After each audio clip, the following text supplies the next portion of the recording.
Kevin Zay, what are your thoughts on no-knock versus knock and announce when it comes to SWAT teams and drug raids?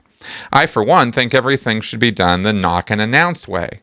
I don't do or sell drugs, but I do own firearms, and I do keep one loaded and stored safely near my bed. If someone gave the police my address either by mistake or on purpose, and they busted in without announcing themselves first, I would be dead. How are we to know it's police knocking down the door at 3 a.m.? It's hard to concentrate and clear your head after being jolted out of a deep sleep, so I fully understand people mistaking police for intruders. Yeah, thanks for this question, Kevin. This is obviously in relation to, or in regards to Breonna Taylor, the death of her and the whole response to that. And the town where she was in apparently the city council passed a law and banned the use of no-knock warrants in that area now. I think that was in Louisville, Kentucky. So, okay, I do not agree with this. With these no-knock warrants. I don't think that these are warranted. I don't think they're a good idea. And I looked this up and was reading up on it a little bit. And this is the idea with no-knock warrants is that you're trying as a police officer to prevent the destruction of evidence. That's why you would want to have the element of surprise busting into somebody's house is you're going to get the evidence before they can destroy it. You're going to stop them from doing that. And of course, a lot of these cases of no-knock warrants get executed in the middle of the night. When they're going to have people, exactly as you said, Kevin, disoriented, confused, not aware or awake, not sure what's going on, half asleep.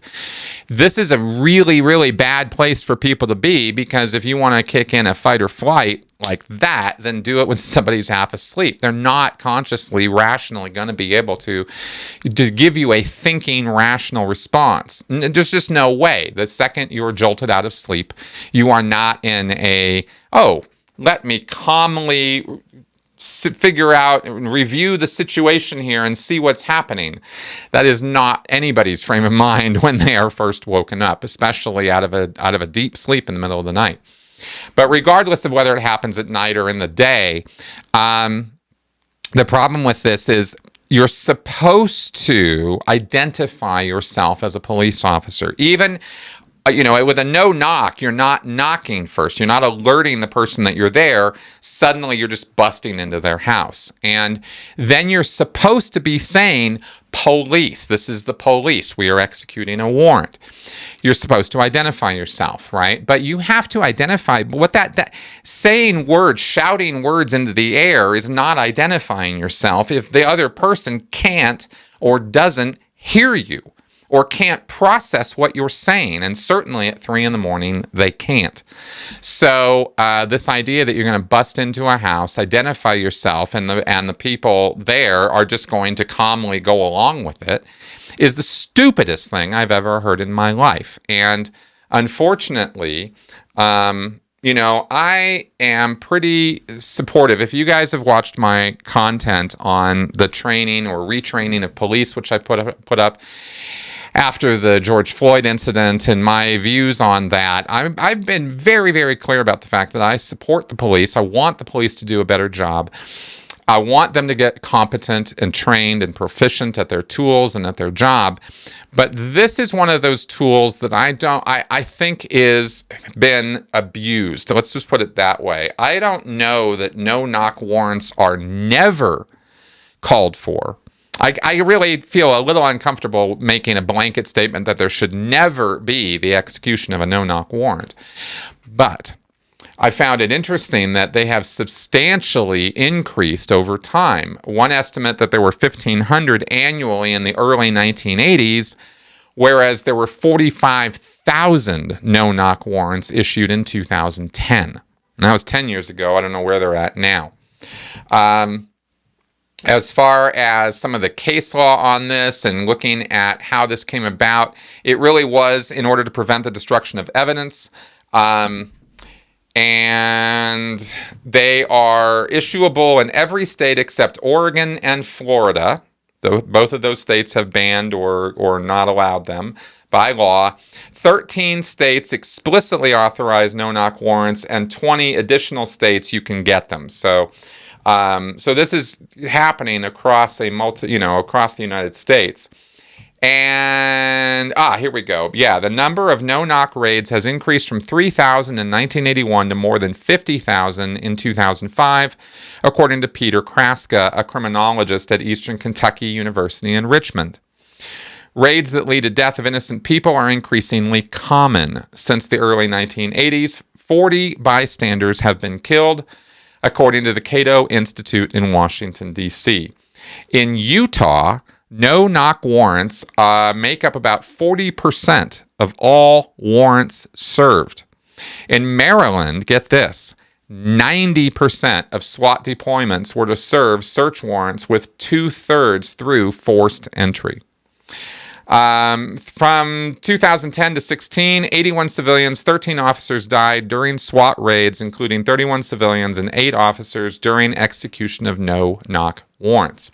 And if you go through some of the examples of where they've screwed this up, you find catastrophic and tragic circumstances where children, women, innocent bystanders, people who never committed any crime have been killed or mutilated or harmed permanently, physically.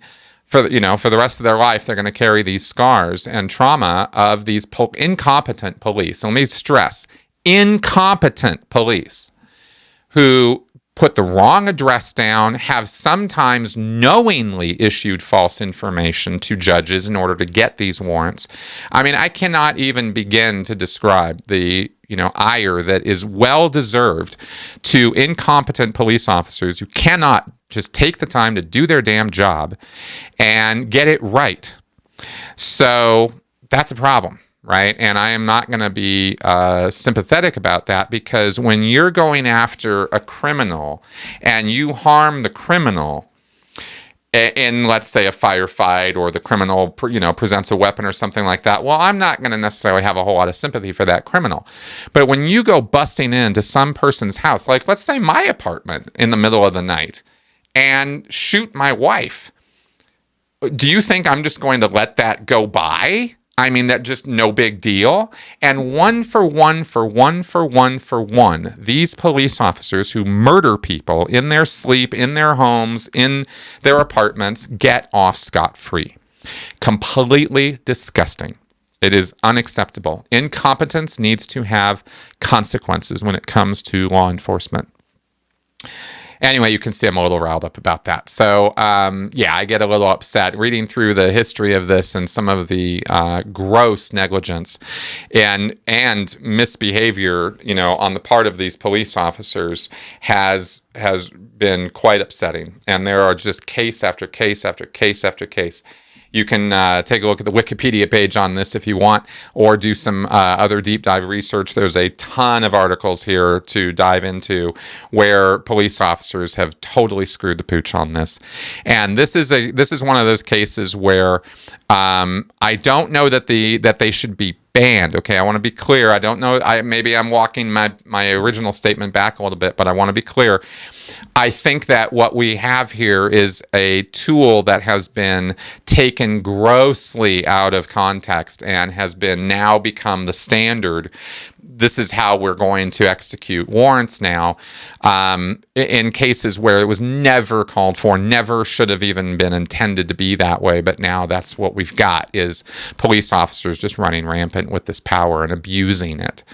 So I'm loath to say never, because I can think of a few instances where you would actually want this power and you would want to use it wisely by making sure you're actually going to the right place.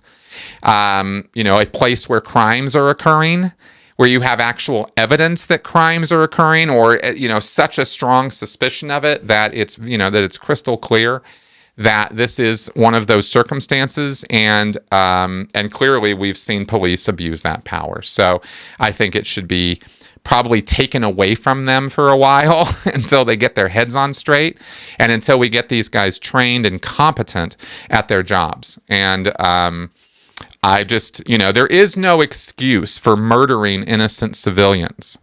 Ever. There's no excuse. There's no rationale. There's no reason it's okay.